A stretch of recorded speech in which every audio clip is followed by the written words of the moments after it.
Open Mind。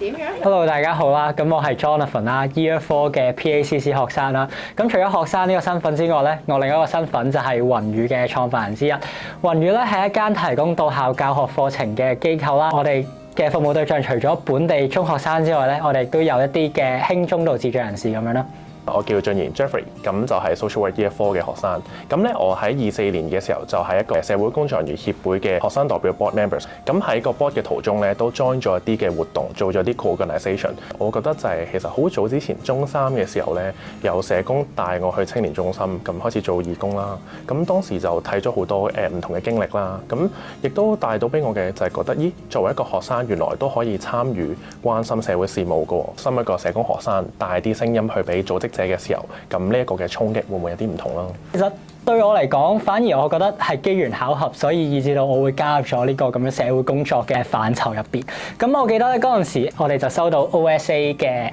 電郵啦，咁就係一個關於一個社會企業啟動計劃咁樣。係啦，咁我哋就開始諗就係究竟我哋呢一個 project 會唔會可以持續地去提供一啲服務俾中學生啦，或者甚至乎係其他社會有需要或者係唔同嘅服務對象咁樣。如果你講初心咧，就講唔上，因為我都係一路邊學邊試，邊不斷去產生啲新嘅火花喺度，但係我覺得就係每一個 project， 每一個新嘅嘗試，同啲學生嘅相處，甚至乎係同唔同機構嘅合作，其實都係會產生咗一個新嘅火花喺度，而呢啲新嘅火花都不斷令到我哋呢個 project 去繼續向前行。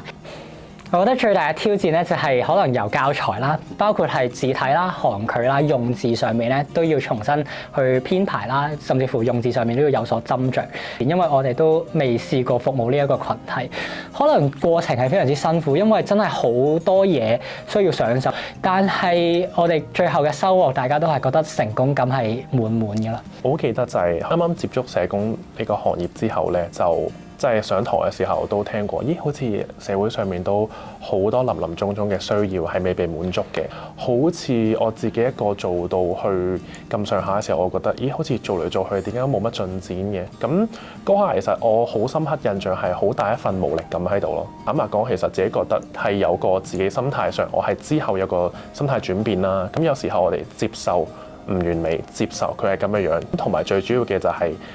從來都唔係自己一個可以解決到所有嘢咯。我覺得首先係環境方面咧，我自己覺得，例如係大學啦，同埋例如 UC 嘅時候，其實係我記得好正嘅位就係有 service learning 呢樣嘢，服務學習。咁我覺得呢個 idea 好正嘅。咁如果有機會嘅，可能就做多啲宣傳，做多啲推廣，等大家接觸多啲，都鼓勵就係可以鬆少少，加多少少 open mind 嘅元素，試下聽下嘢嘅時候，我哋唔好 judge 字，用一個唔批判嘅角度，不如聽咗先，幫助到就係有時候會唔會睇嘅時候會唔會冇咁rigid 啦，同埋就係去嘗試去試多啲新嘢咁樣咯。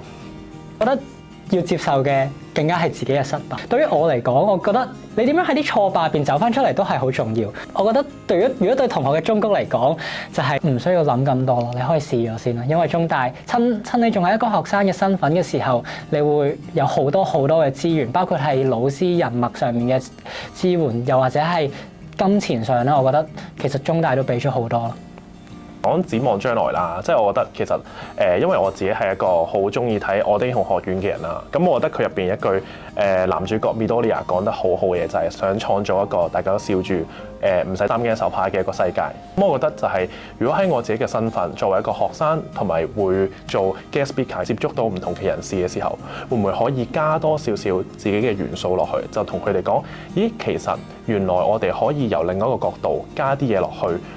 咁樣做會唔會同依家嘅嘢有所唔同？會唔會又帶到啲好嘅嘢俾大家咧？我同我嘅團隊咧，咁2026年嘅目標咧就比較實在少少，係啦。咁我哋頭先所講嘅多元人才，佢除咗係我哋服務嘅提供對象之外咧，下年我哋想拓展嘅就係佢成為我哋工作伙伴之一，係啦。咁同時間就係我哋都會想優化我哋而家有嘅嘢啦，嘗試就係將我哋原有教材、原有嘅活動點樣融入一啲心理學嘅元素入去。咁呢個就係我哋2026年好想做到嘅嘢啦。拜拜。